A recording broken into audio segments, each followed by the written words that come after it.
咳嗽声不断，在秋冬很常见，呼吸道感染病例随之攀升。最近中国大陆肺炎梅将军进入大流行，台湾也出现零星病例。我们最近有看到2例的确诊，就是他从他的那个呼吸道有找到肺炎梅将军的 DNA。过去这1、2年呢，我们一直测呢都测不到。最近我们连续看到2个肺炎梅将军，所以这代表说可能已经在我们社区可能已经有了。肺炎梅将军好发于秋季。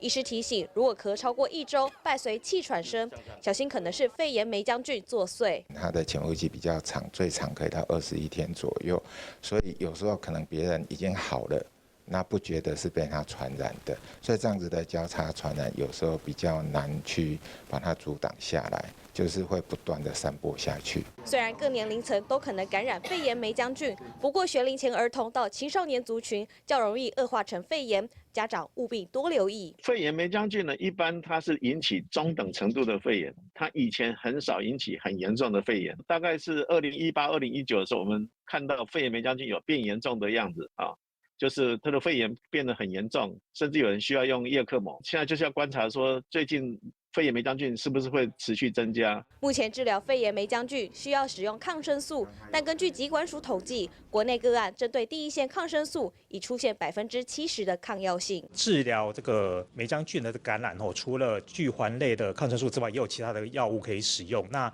目前其他的药物还是有不错的治疗效果。以前抗药性低的时候，大家用红霉素治疗或者比较新型的红霉素治疗，但是后来发现有些是抗药性的这个情况，那我们可能要用到红霉素以外的药物，比如说四环霉素或者其他的药物。